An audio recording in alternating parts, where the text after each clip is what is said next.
Unsere Väter sind doch alle genau gleich. Ich glaube, jeder von uns kennt die Hand, wenn man hinten sitzt im Auto. Du machst so einen Snack auf und dann kommt die Hand so hinten vom Vater. Gib mir einen Snack.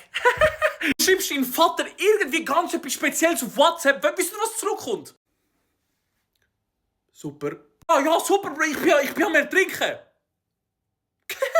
Ich weiss nicht, ich bin eigentlich immer lieber zu meinem Vater fragen, ob ich raus darf, anstatt zu meiner Mami, weil ich wusste, meine Mami ist strenger. Dann habe ich endlich mal die Zeit, gehe zu meinem Vater fragen und sage, ey, kann ich echt rausgehen? Ja, frag's Mami. Fuck. Papi, darf ich Xbox? Frag's Mami. Warum?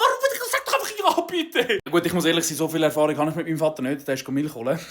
Aber das, was ich in diesen paar Jahren mitnehmen konnte, ich glaube, da sind wir alle gleich. Ich bin ehrlich, bei handwerklichen Sachen, wenn irgendetwas nicht passt hat, wie so zum Beispiel ein Stein oder so, der Stein hat die gröbsten Beleidigungen bekommen. Was ein Scheissdreck!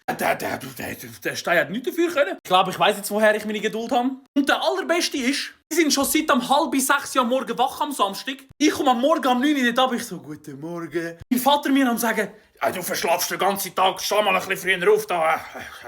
Wisst ihr, wie ich ihn 2-3 Stunden später gefunden habe? Am Schlafen! Wer verpennt jetzt den ganzen Tag?